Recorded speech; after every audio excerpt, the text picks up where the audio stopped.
Mes chers, bonjour, dans cette vidéo on va corriger l'exercice que j'ai donné. Alors on va commencer par la première question, c'est de montrer que le taux d'accroissement est égal à x1 plus x2 moins 4 en considérant le x1 et x2 deux éléments de moins 10 10 tels que x1 différent de x2. Et voilà. Alors notre fonction c'est x-2 x-2 au carré plus 3. Alors on considère x1 et x2 de l'intervalle moins 10, l'intervalle fermé moins 10, 10 et x1 différent de x2. Alors moi je commence par chercher la quantité g de x1 moins g de x2. Pourquoi? Parce que déjà on sait que le taux de variation s'écrit de cette manière. T égale à, voilà, t égale à g de x1 moins g de x2 de cette façon divisé par x1 moins x2. Moi je commence toujours par calculer le numérateur, voilà, le numérateur.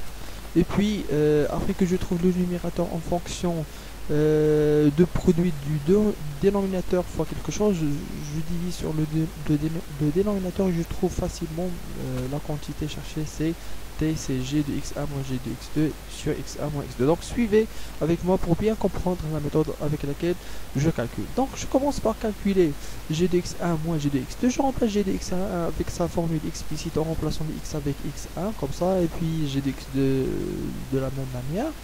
Alors j'enlève les parenthèses que j'ai là, donc le moins qui est dans moins x au carré moins 2 au carré moins 3, comme ça le 3 s'élimine avec le moins 3, donc il va nous rester que le x1 moins 2 au carré moins x2 moins 2 au carré. Comme ça j'utilise la troisième identité remarquable a au carré moins b au carré, donc on aura x moins 2 moins x2 plus 2, x1 moins 2 plus x2 moins 2. Alors là le 2 s'élimine avec le 2, on a moins 2 et 2, le moins 2 plus le 2 c'est 0, on aura x1 moins x2, dans la deuxième quantité c'est x1 plus x2 moins 2 et le moins 2 c'est moins 4. Comme ça je remarque que j'ai trouvé le dénominateur cherché. À ce moment là je peux diviser par x1 moins x2 pour éliminer cette quantité là. Alors si je divise cette quantité par x1 moins x2, j'aurai cette quantité là. Et si je divise celle-là avec x1 moins x2, je vais éliminer x1 moins x2 sur le dénominateur avec le x1 moins x2 posé sur le dénominateur. Comme ça, il va ne rester que x1 plus x2 moins 4. Et voilà, et on sait que la formule de taux d'accroissement c'est g de x1 moins g de x2 moins j de x2 divisé par x1 moins x2. Alors t est égal à x1 plus x2 moins 4 tout simplement. C'est une méthode très facile avec laquelle je calcule toujours mon taux d'accroissement. On passe maintenant à la deuxième question. C'était à propos de, je pense, si je me rappelle bien, je retourne dans la figure pour bien. Alors la deuxième question, c'est étudier le sens de variation de la fonction sur les intervalles moins 10, 2 et 2, 10. Alors, on commence par chercher le sens de variation de notre fonction sur l'intervalle moins 10, 2,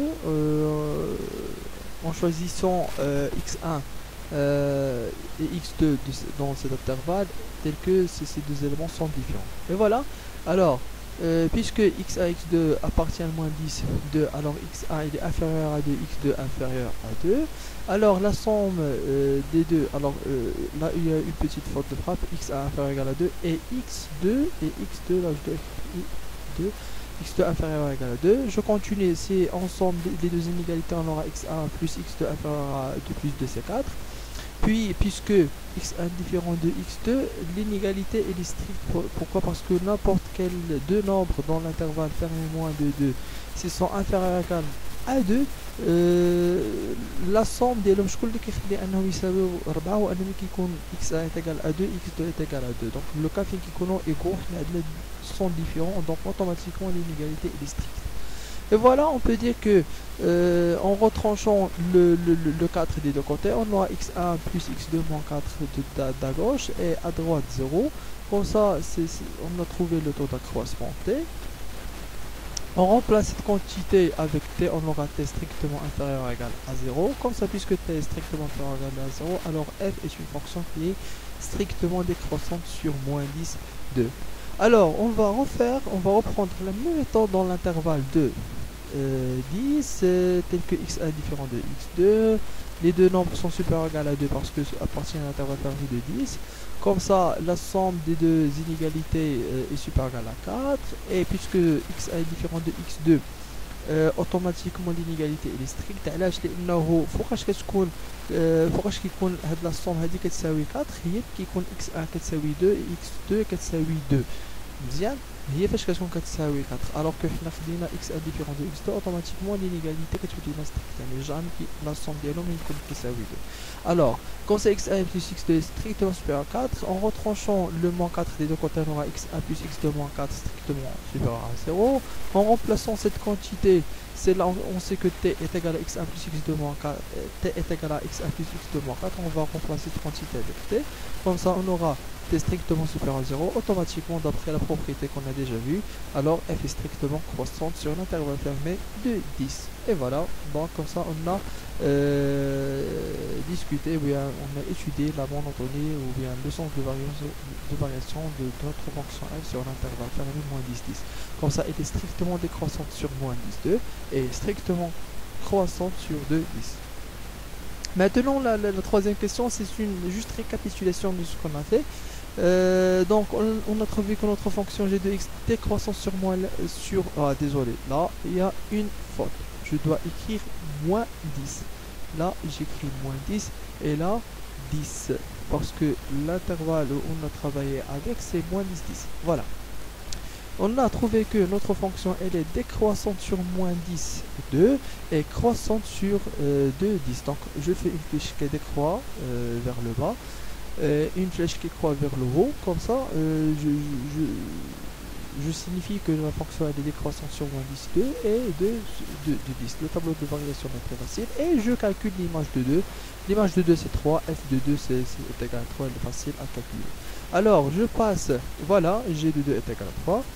Je passe là, je corrige ce que j'ai dit, donc on a dit c'est moins 10 et 10. Et voilà, donc la quatrième question c'est de trouver le minimum ou l'extrémum de la fonction g. On remarque que la fonction est décroissante et puis croissante sur l'intervalle moins 10, 10. Donc automatiquement d'après la propriété qu'on a vue dans la vidéo précédente, puisque la fonction elle est décroissante et puis croissante, donc 3 est un minimum de la fonction g. Donc d'après le tableau de variation, le minimum de g et g de 2 est égal à 3. Voilà, cette quantité là c'est g de 2. Et voilà, merci pour votre attention. Si jamais vous n'avez pas compris quelque chose, s'il vous plaît contactez-moi dans le groupe WhatsApp. N'hésitez pas à poser vos questions et à la prochaine. Merci.